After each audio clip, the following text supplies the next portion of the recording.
This is Ice Titan.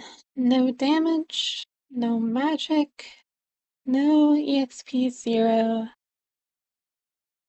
I thought I might do post-commentary if I got Sephiroth like this, but considering how complicated a lot of the dodges and parries are on Ice Titan, I think this fight warrants it as well. I don't expect many people to try to do this fight without magic, and not too many people to do it without EXP 0 even. But you should be able to use it as a reference for any sort of level 1 fight against Ice Titan. I've never done post-commentary before, I don't have a script, and I just have VLC playing in OBS. You can see a little sliver of the menu up at the top. It's just gonna be like that. I have limited energy and I'm just gonna do the best I've got. So this is the PS2 version of Kingdom Hearts Final Mix, which does not natively have any sort of level 1 run. The game has been modded to have experience gain removed completely. I have the ability Scan, which you do not normally get in level 1 runs, and I have one innate AP boost so I can actually use Scan without penalty, but otherwise I get no additional benefits whatsoever, including the benefits that you get from a typical level 1 run in official versions of the game that support level 1 playthroughs. In those, normally you would have the innate ability to survive one attack or a couple attacks against super bosses like this. You would have a damage multiplier against bosses, so they would go down a lot faster to physical attacks. And there's also a weird interaction that makes magic even stronger than it already is in this game, but that is not relevant here because I'm not using magic for fun. It's fun to me. So Ice Titan is one of the harder fights in a level 1 run even normally. You're meant to win this fight by using guard to repel its projectiles back at it. And you do not get guard at level 1 in this game, in any version of this game, which means you have to manually parry all of its projectiles. Since this is on PS2 emulator, you can see I've got a little fast forward here for the cutscene. I've seen it literal hundreds of times. I did not keep an exact tally of how many tries this took, but I recorded a video each attempt and deleted it, and there's 284 items in my recycling bin. So it's probably a little bit more than that, give or take. One time I accidentally picked Sephiroth instead. Um, and I think there were a few videos that had 2 attempts where I died really fast, but somewhere around 280, 290 tries at this. You're also gonna see a little icon in the bottom right corner with Ice Titan's face.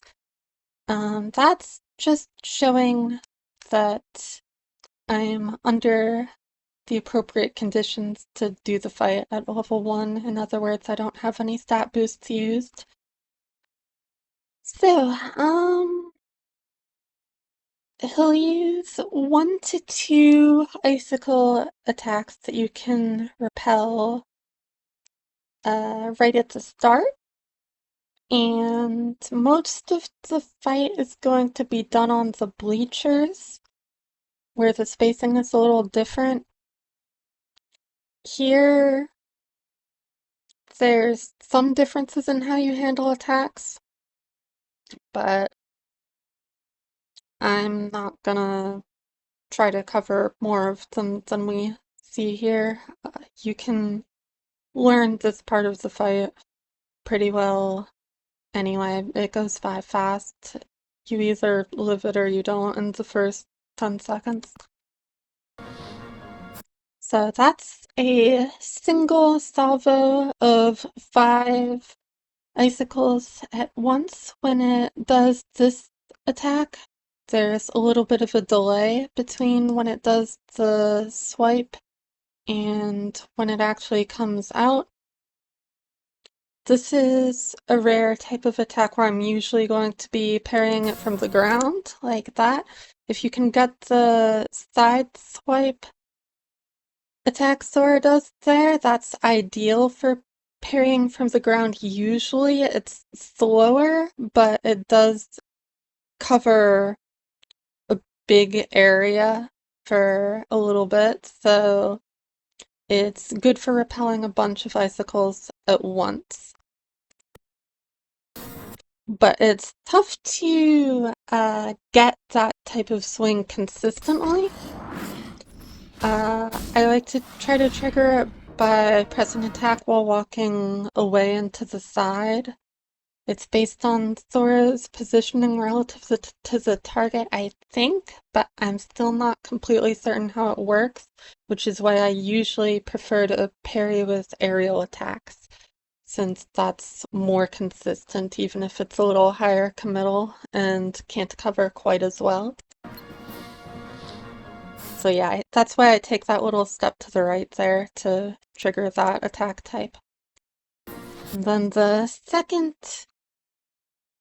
variation on the icicles it's using here is 3 consecutive volleys of 5. And this one, the way I handle it is a lot more difficult when you're on the ground at the start of the fight like this. I like to do an aerial attack and then chain it into a second aerial attack, and that can repel 2 of the icicles in a row. But it's easy to get killed that one way when you try it at the start. So I believe what I do here is I do that, but then I roll back, which I think should work consistently in this situation. Yeah, and then that just barely gets you out of the way of the floor slam it does there. So you generally want to roll for the floor slams for the first, like roll once and then super glide. For the first one, you want to super glide around past its, just past or next to its left foot and then curve into the bleachers. Sometimes you'll get killed that way if you're not precise with it. If you want to be a little safer, I think you could just land on the ground probably and you'd be fine, and then you can jump up onto the bleachers and probably make it before its stomps get you, but that's a little slower. Then I untarget as I go over to the corner, which is generally the best place to be. And I untarget it because the camera can be uncooperative in this fight sometimes, so I'm just moving the camera manually a little bit before retargeting. So there's another single salvo. And once you're on the bleachers, this is an interesting variation on the icicles because if you actually hit it, you can generally hit all 5 of them and get a lot of damage on Ice Titan at once. But Because of the delay on its firing the salvo,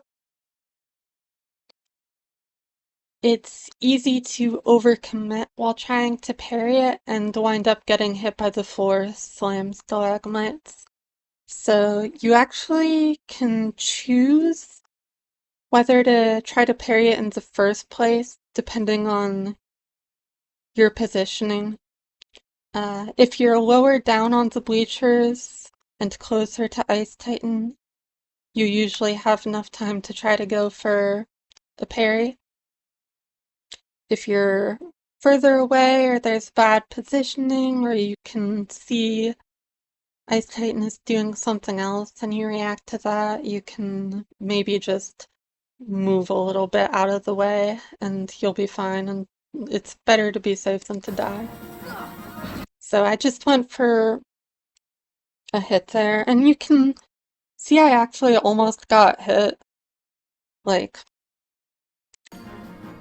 I think I was going for the side swipe attack here, but I got the overhead instead, which is a faster attack. And I think it's only because I got that attack type that I didn't want that I lived here, because that has the less ending lag than the side swipe. So then I was able to roll out of the way of the stalagmite. So once you're on the bleachers and it summons stalagmites, you can high jump, super glide away after your roll, and then you can sort of let go of super glide, turn around, and super glide back. For a while, I thought that your survival on that had to do with putting an angle to your glide, but I think the only reason I thought that was because it was making me take longer, and it's just a timing thing. You just want to be out there in the skies for the right amount of time. You get a feel for it. If you get hit by a stalagmite after you land again, you were out there too long. And if it has enough time to summon a second wave of stalagmites, and that hits you as you land, then you were flying for too long instead of too little time. So there's a straight line. So you can see I like to do parries of the straight lines of icicles with a single short hop aerial, like that. And then there's another slam again. There's another straight line. There's another single salvo. And during phase one, oh, okay, so I'll get back to that, but it's doing 2 stalagmite summons in a row. When it does that, you want to buffer jump. So you want to buffer a high jump out of your landing. And that'll get you pretty safely out of that situation. Then just do the same thing again and try to balance like usual, getting in the air long enough to outlast the stalagmites, but fast enough you can actually deal with the next icicle summon. In phase 1, Ice Titan will only do the icicle hand waves and the stalagmite summons, and sometimes it'll do one and then the other right after the other, but sometimes it'll do 2 of the same thing in a row, but it'll never do the same action 3 times in a row. So if it does 2 stalagmite summons, you can know it's gonna do an icicle wave at you next. If it does 2 icicle waves at you, you'll know it's gonna do a stalagmite summon next. Here's another straight line, but it's actually got a little backup trio of icicles coming at you, except you're on the bleachers, so it doesn't matter. If you do a short hop aerial, Sora will always fall underneath these in that situation. You can just let them pass right over your head safely like that. Perfectly fine.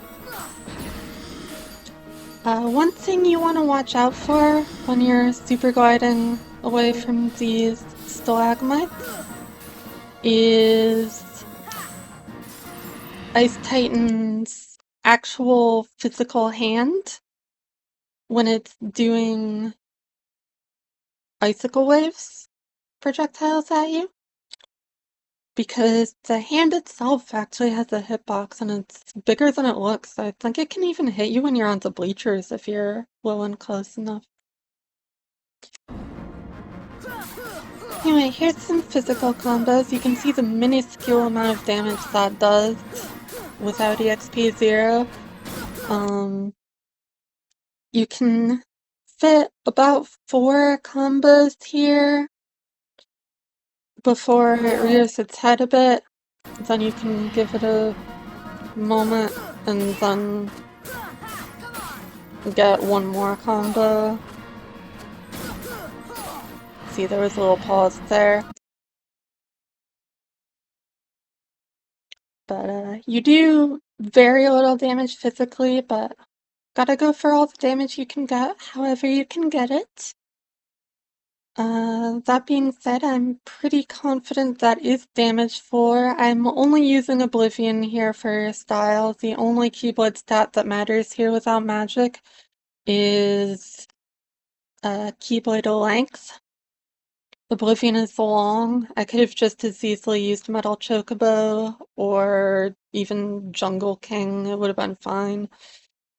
Of course, if you're doing this fight unrestricted, then your best weapon is going to be Ultimate Weapon because it has long reach and it actually has MP.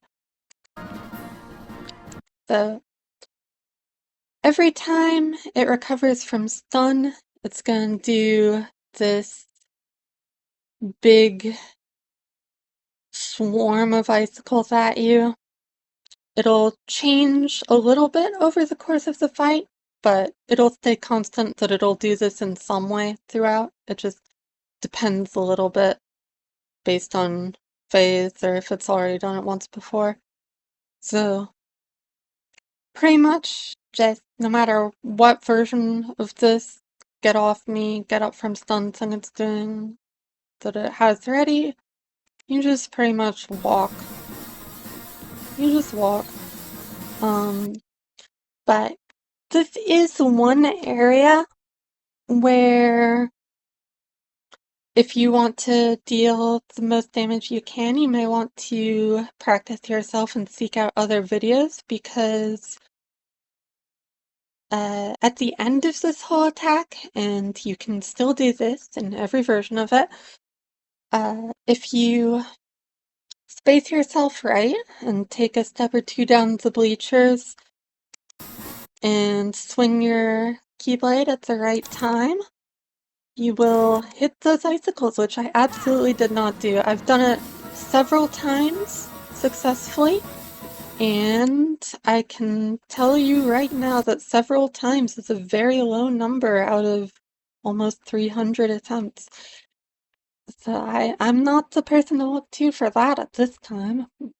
Maybe I'll get better at it if I play the fight even more in the future. I don't see any reason to do that anytime soon.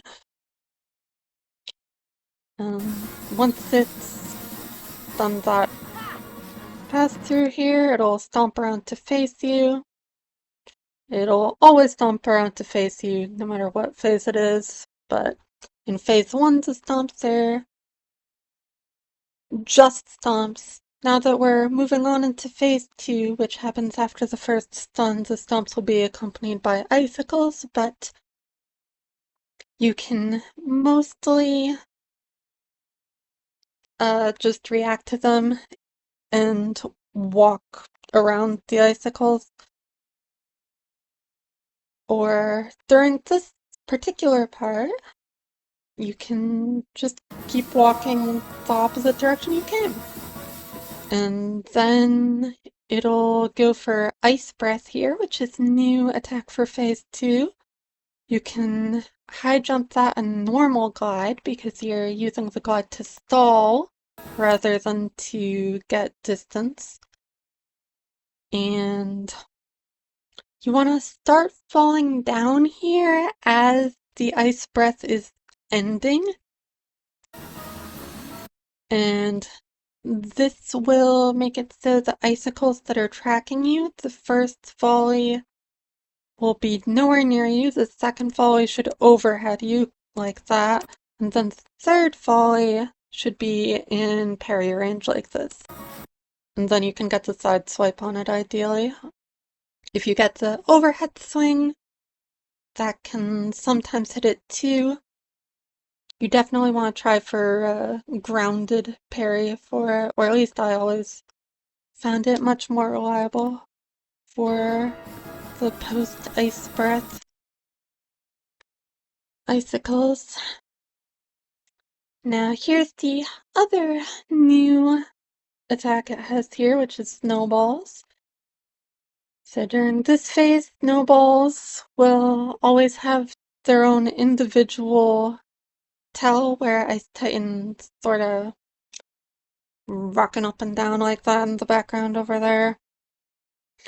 I like to do 3 rolls in a sort of triangle pattern around the stairs, adjusted to my positioning and any icicles on the field. So that way I can go down the steps first usually, and that gives any icicles near me time to pass me and crash into the steps behind me so that I don't accidentally roll into them while I'm trying to escape the snowballs and then roll back up the steps closer to the corner to get better positioning. Here's a new icicle pattern to the face. We've got a few volleys of 3. You can aerial parry this pretty well, but if you do it this way, you do want to give yourself a little bit extra room to the left. The aerial parries are nice because of their consistency in how as long as you're a little to the left, a short hop aerial should always get them, but because of the way these icicle formations track you and the way they're spread out and close in on you, it's easy for them to come in and for the second volley to hit you while you're trying to parry the first if you don't step far enough to the left for it. And then I just walk away from the last volley, I just ignore it. Ice Titan does the snowballs between a lot of the different attacks now, but once you get used to all the different attacks, you can still react to everything it does in phase 2 completely safely. It takes a lot of getting used to, and it's very high demanding on reacting to where everything is and responding appropriately and having enough camera control, but Ice Titan still has a lot of tells, so although I think it does have roughly a cycle that it goes through in phase 2 that I might touch on a little more, I'm not sure. In the end, I don't think I really intellectually processed what that cycle is. Maybe in my fingers, I don't know. And mostly stuck to getting a feel for when it might do what's coming next and reacting as it actually does that. So here in this frame you can see that it's in startup for the stalagmite slams. So I've still got my normal roll for the initial slam, and still gonna super glide, but here I'm going to take these icicles that now come out to track you while you're super gliding away. As a visual cue, I'm going to let them come out for a little bit. And after they come out, I'm going to release Super Glide then and restart it. And then as I'm super gliding back, I'm going to react to what it's doing. So since it's stomping, I'm just going to land totally normally, safely, and then I'm going to react to the icicle patterns of the stomp to walk through them. I never did this, but if you want to get more damage on it, you might be able to find a way to implement parries of the icicles from the stomp, but it is going to quickly start doing more attacks again that you have to be ready for. See, like, there might have been enough time to parry there before the next thing, but I'm not sure. I haven't tested, and I cannot speak to it. So, it's just going to do another normal icicle wave, but this is another new pattern to phase 2, and this is another pattern where there very well may be a way to parry it safely and consistently, but I did not find it, and instead what I just learned to do consistently was walk through it. So this is a consistent pattern, even though it looks a little chaotic.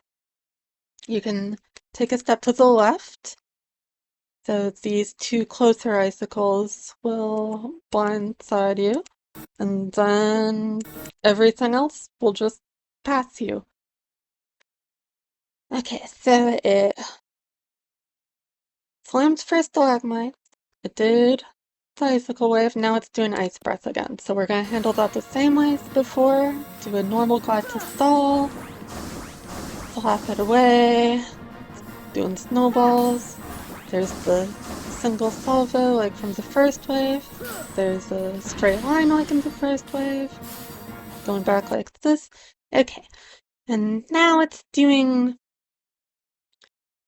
something different as I'm super gliding back from the stalagmite slime, which is why I mentioned that I would be reacting to what it's doing on the way back. So you can see from its movements that it is summoning snowballs. So what I'm going to do is I'm going to time my landing so that I land after the first snowball has fallen and I'm passing it, but before the second snowball falls, so that I have just enough time to roll out of the way of the second and third snowballs. Like that. So I'll play it back again.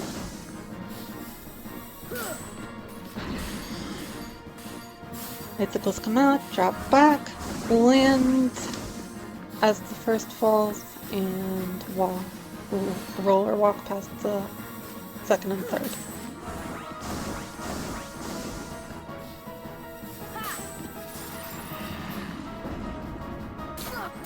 So this is gonna be the same stun pattern as the first one.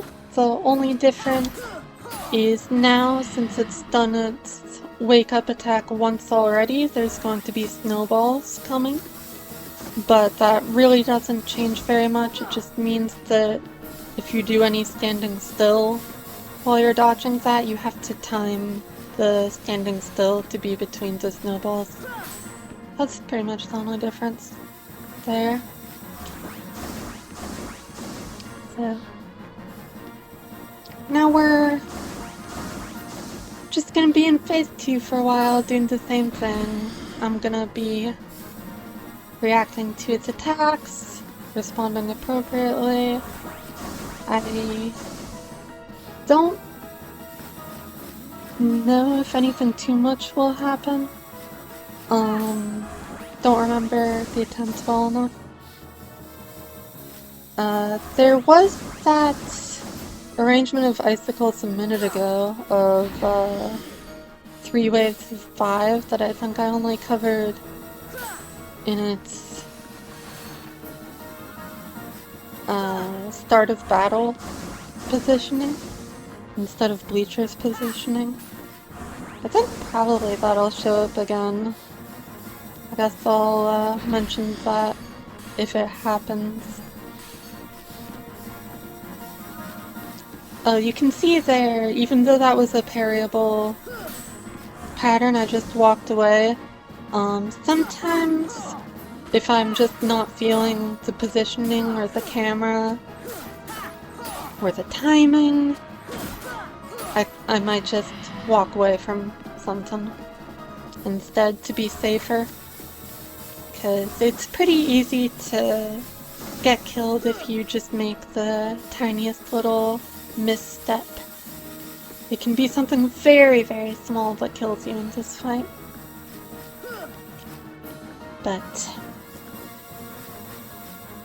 as I was saying, for the 3 waves of 5 icicles, I'll mention it again if I actually encounter it in the video. Oh yeah, there it is again, and if I do something bad, but what I like to do is, oh, there's a pattern. I never figured out how to parry. That's phase 2 and later. Oh no. I keep getting interrupted by this thing. Okay, here we go. So yeah, you saw there, I like to do 2 hits of the aerial parry. It only actually parried once there, but if you land one parry, you can do a second hit, and if you're fast enough, you can get 2 volleys from that, and then the 3rd volley will overhead and miss you. So that's pretty nice. You do have to do it fast enough, or you might not just miss, you might get killed in the process. So watch out for that.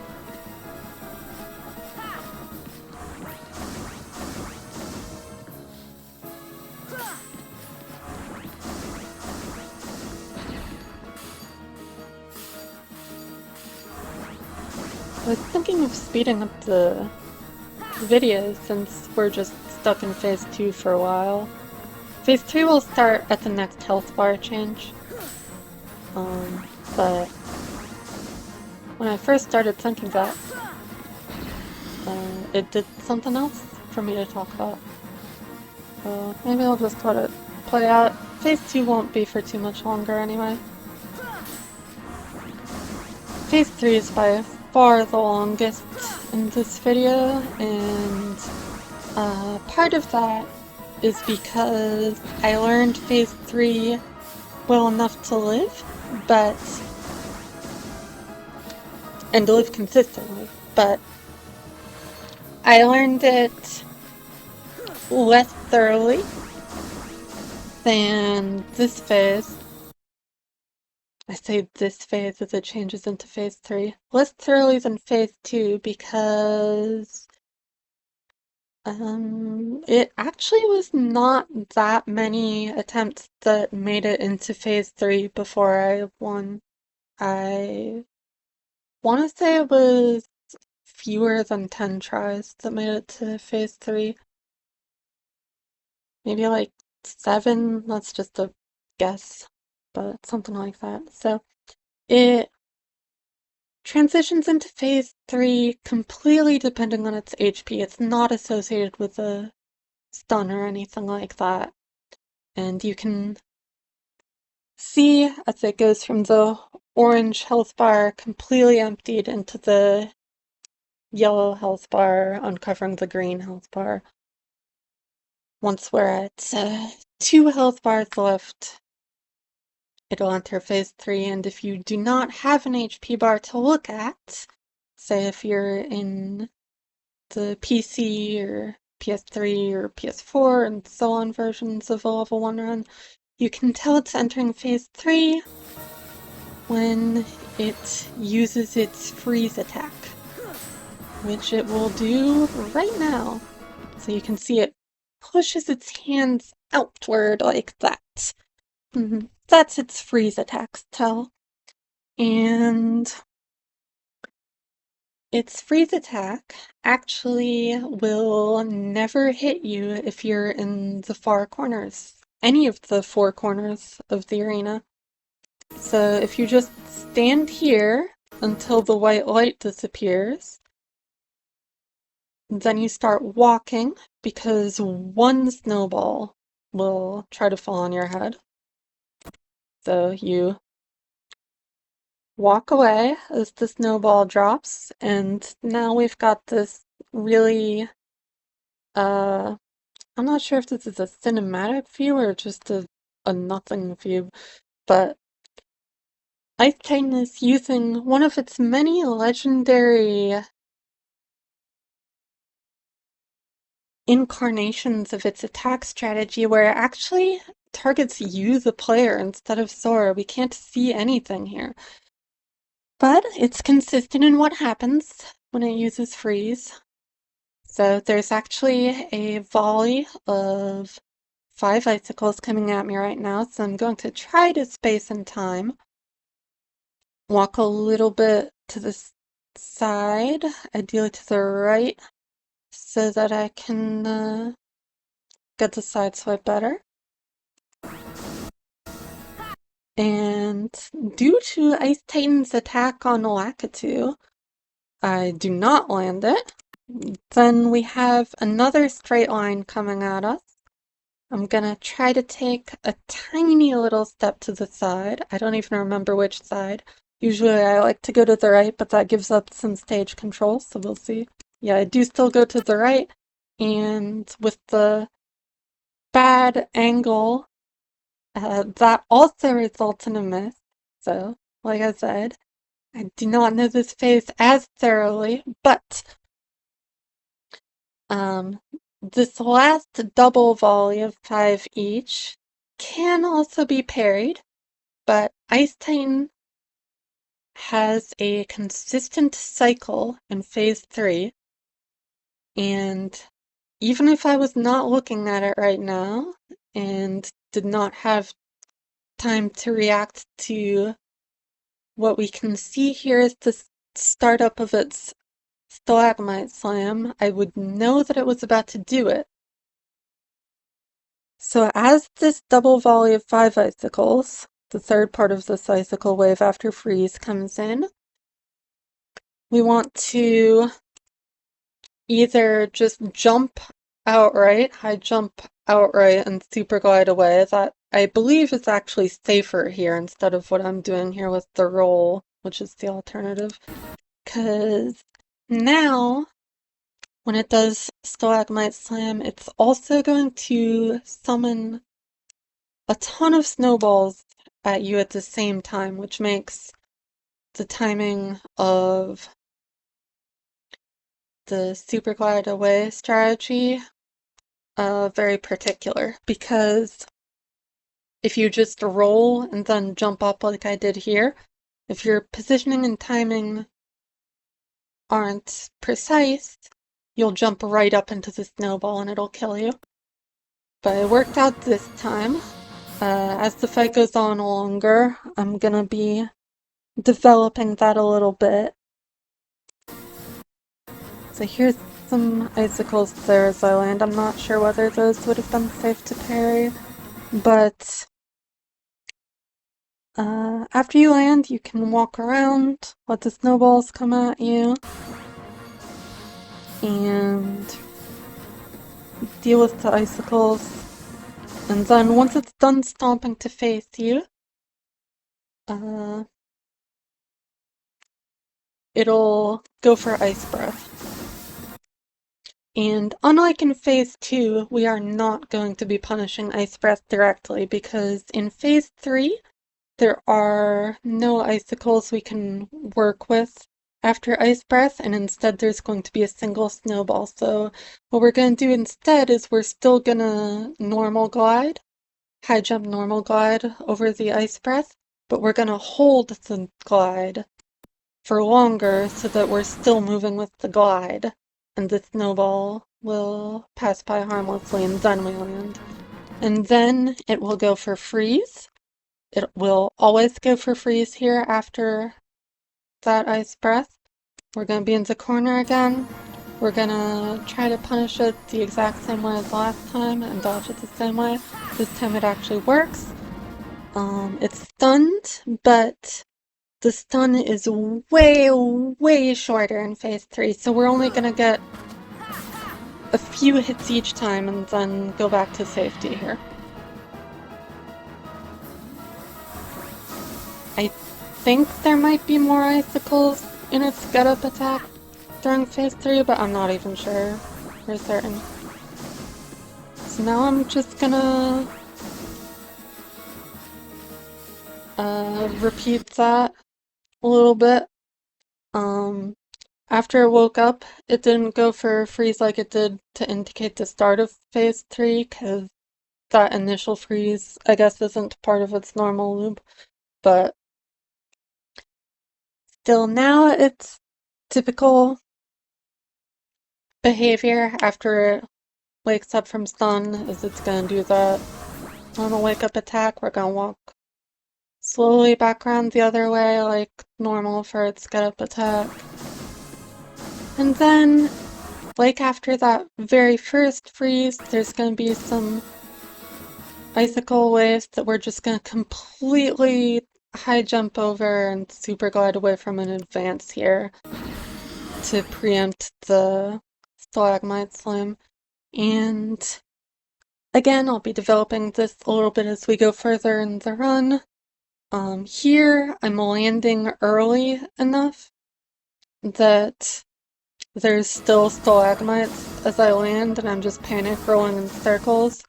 If you end up in that situation, panic rolling in circles is pretty much all you can do. It's pretty much your best option, but you shouldn't ever have to be in that situation, I don't think, if you develop the strategy for the cycle properly. Now we're just gonna walk in circles in the corner, deal with the icicles, and I actually went for the parry there, it worked out great. Dodged and I think I partly did that parry to deal with the icicles safety-wise, not just to get damage. Dodge the ice breath the same way, deal with the freeze the same way. And this is just pretty much what the fight's gonna look like from here on. Once it's gonna do a second freeze, right after the first freeze, it's always gonna do that, so we're going back here. That's the ice breath. It's gonna be one freeze.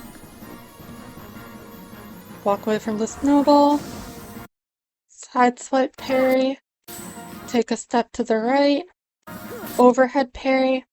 And then I never went for this because to me it just seemed like an unnecessary risk. I'm not speedrunning the fight, but from what I've seen from Will JV2's video on this fight, you can actually parry the third wave here of icicles as well, and still safely roll away up to the wall and into the corner away from the second freeze, but I'm never going to be doing that because I was not confident about handling that. And I'm sticking to safety. So I handle the second freeze the same way. And it's gonna always do the stalagmite slam again right after the second freeze. So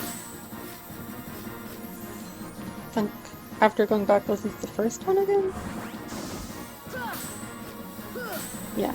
No, actually that's the second one, I'm sorry.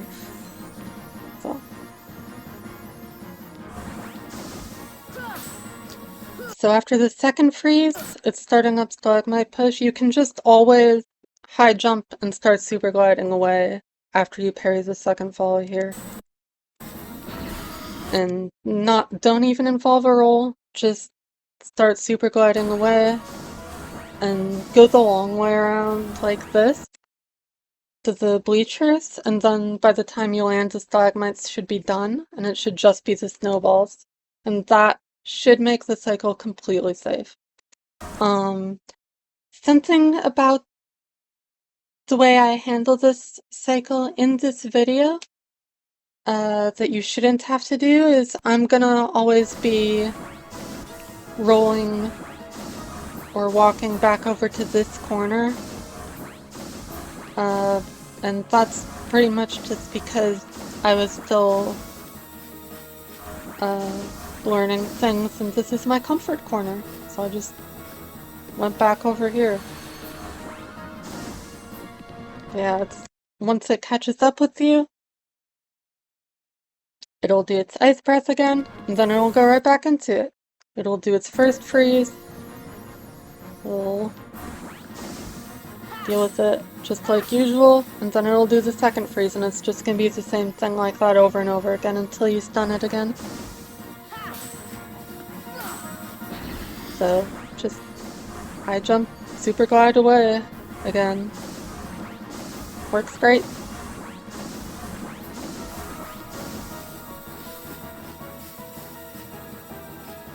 Ice breath. Freeze. Freeze. Stalagmite. You just loop the thing. You just loop the thing until it dies. Send it back to Tartarus or whatever. I don't know. I haven't seen Hercules in a billion years.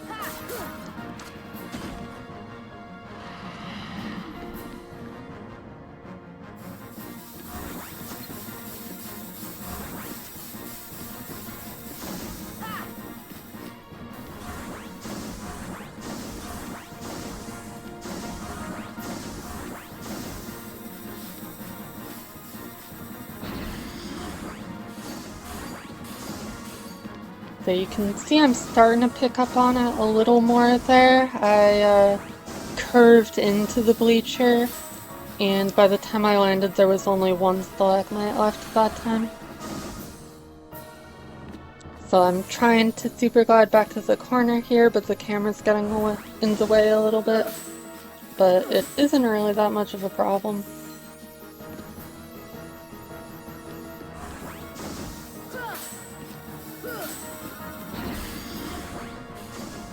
Go around again. Like I was mentioning before, I walk all the way over to my comfort corner again, which uses up a lot of time. I don't see any reason why it wouldn't be safe to just remain in the corner you end up at. And that would be a lot faster. It would save all the time of the Ice Titan slowly turning around in the least direct rotation possible.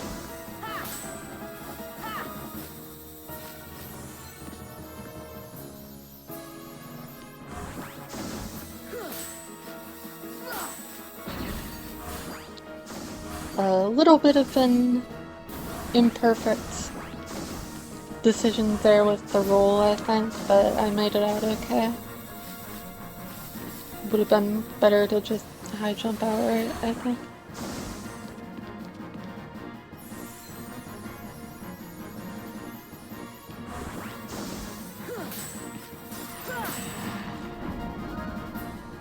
Now I'll speed the video up a little bit for the time being.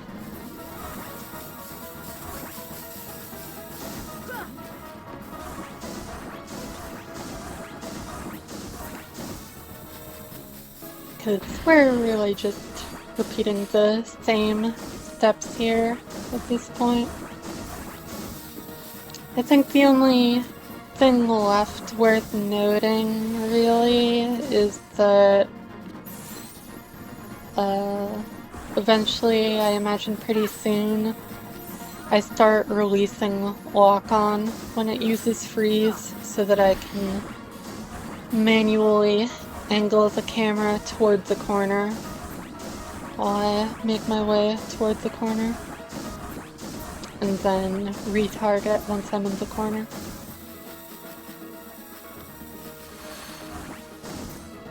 Yeah, there, I do it right here.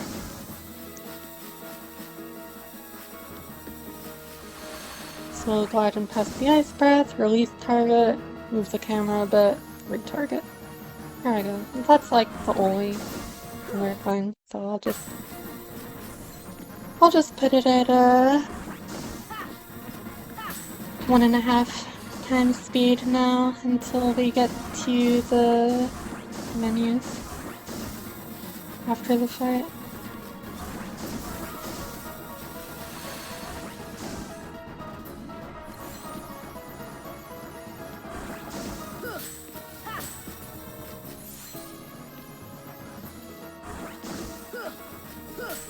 You can see it's barely got any HP here, but one thing you gotta learn for protracted, intense fights is not to attack just because you want the fight to end at a certain point. You have to attack when the fight actually can end instead. And I'm just gonna pop an ether here to restore my truly hurting MP. Now we can witness the true horror of Sora.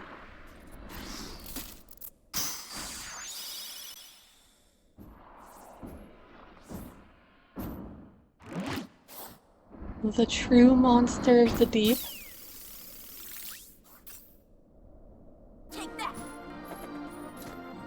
Who Monstro dare not touch with anything but the internal organs.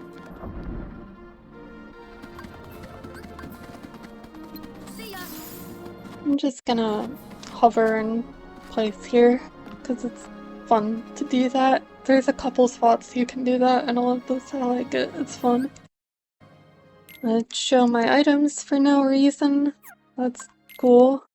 Show my equipment. You can see I've got Oblivion, which is a really cool custom skin for Jungle King that Riku gave me and no accessories equipped. But now that I have it, I'll put on Diamond Dust and my synthesized double cosmic cards that you normally use for everything in this playthrough. Here's all my level up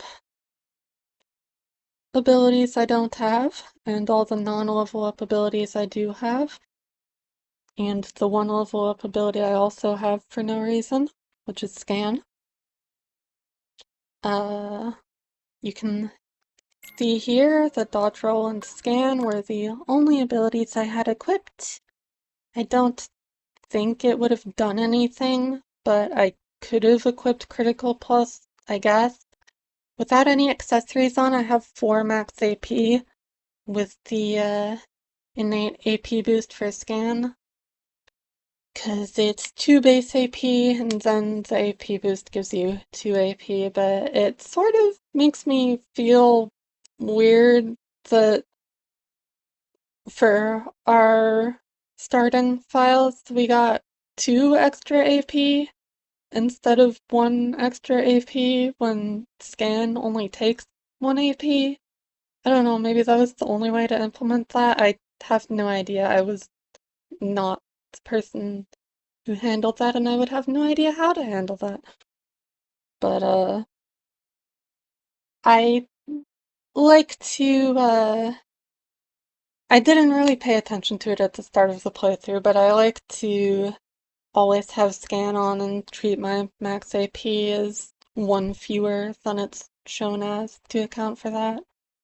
Now that I'm at the truly hard stuff.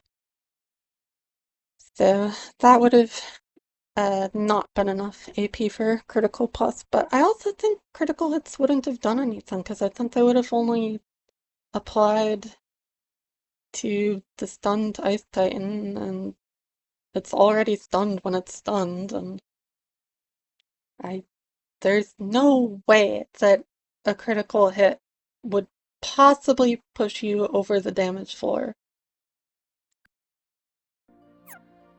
Here's the spells I had customized. And here's my wonderful stats. They're so helpful.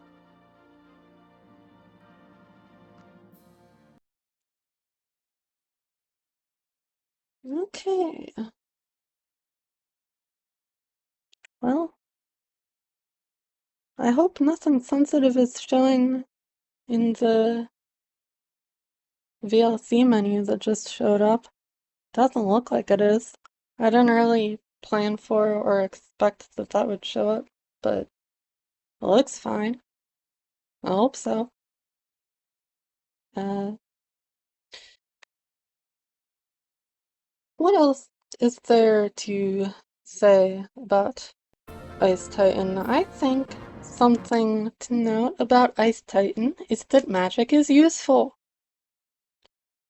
If you're on an official version of level 1, then you have damage storage, and with that, I guess probably you would want to get like one melee finisher on it and then spam Faragas at it while it's stunned.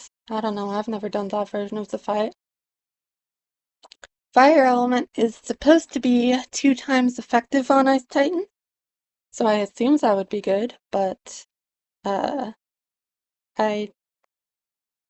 used Faraga on it in this file a couple times just to test out what it looked like, and it looked like damage floor, so I don't think that's something you should worry about using if you're on the PS2 level 1 like I am here.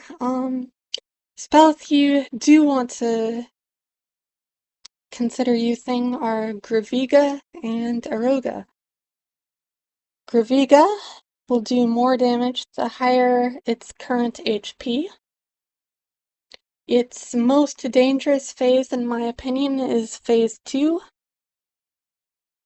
And so I guess I'd probably recommend using Gravigas once you knock it into phase 2 damage range when you stun it for the first time. Use up MP and elixirs on that with Ultima Weapon and double Cosmic Arts. And elixirs. And Aroga is generally not recommended for Ice Titan because if you have Aroga up, then its icicles will become massive and you won't be able to repel them at all anymore.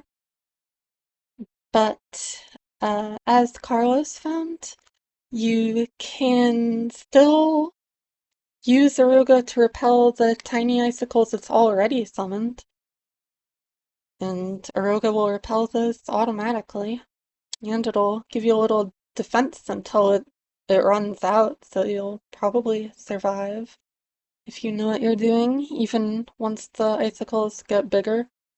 So if you see a pattern of a bunch of icicles in a row, and they're already summoned, then if you use Aroga, you can deflect them all back at it and get a bunch of damage. That's pretty good. This fight was really fun. I love Kingdom Hearts.